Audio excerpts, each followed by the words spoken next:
Snyder. Good afternoon.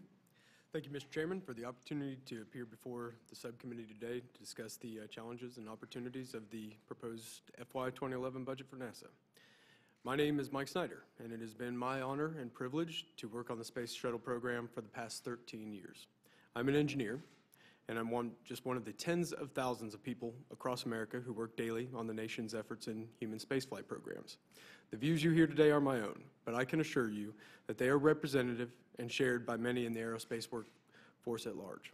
The space program is often referred to as a national asset, an asset that has, does, and hopefully will continue to set the United States of America apart from all other nations. By extension, that same reference could and should be applied to the men and women that make it all happen. Today, unfortunately, I must inform you that morale across the entire human spaceflight workforce, both civil servant and contractor, is low. Perhaps the single biggest contributor to the low morale is the perceived lack of any detailed plans with clearly defined objectives and timetables for the future of spaceflight. Hanging on a wall in my office building is a poster that states, "If you aim at nothing, you are certain to hit it." And I cannot escape the potential relevance of that statement in this case. All too often, it seems, we are not allowed a policy that while planning for the future and developing the technologies that will ultimately be necessary, that we take those first steps with our abilities and capabilities of today. We must break free of the cycle that any new program first requires the elimination of all that has come before it for the sake of that implementation.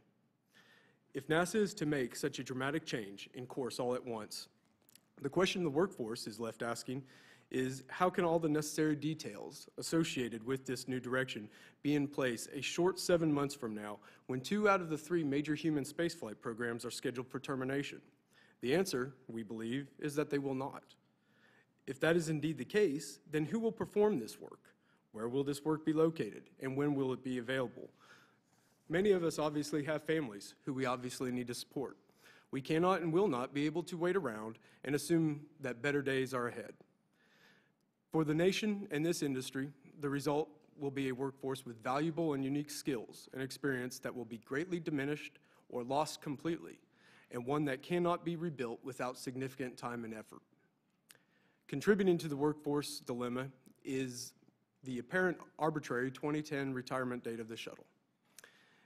It would be far easier to stand down this unique capability if there were other vehicles ready to fill the void that shuttle retirement will surely create. We had hoped that we could pass the torch onto the follow-on program. Now, however, it simply looks like we're extinguishing it, regardless of the circumstances that that decision will create.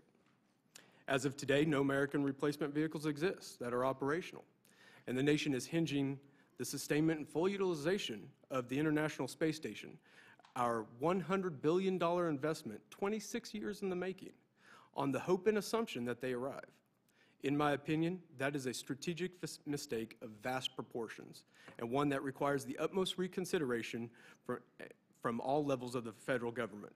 Instead, we have chosen to rely on a foreign nation as the sole method of transport for an unspecified amount of time to a space station which owes its very existence to U.S. leadership and has been so heavily funded by the American people.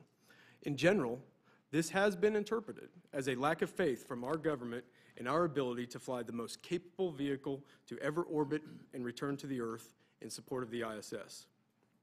The reality of the situation is that we need a better and smoother transition that recognizes the new robustness of the space shuttle performance and one that does not instantly and all at once swing the pendulum to the opposite extreme. We need a transition that not only plans for the future with a detailed program including timetables for beyond Earth orbit exploration, but also supports our immediate and critical mission, full utilization of the ISS. We need a transition that takes advantage of the capabilities of multiple commercial providers in combination with any potential NASA follow-on vehicle to ensure that use of ISS. At present, this use can only be accomplished with the extension of the Space Shuttle program.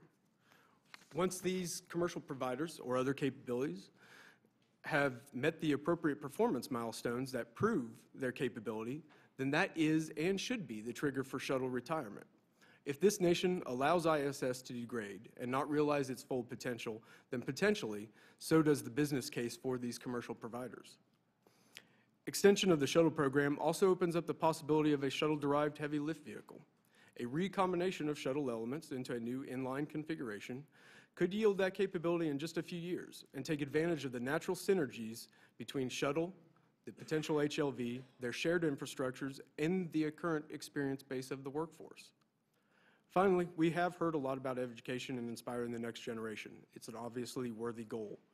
My fear is that kids who would otherwise do well in this field will ultimately be discouraged from entering it by multi-generational programs where we promise to go somewhere and then always retreat.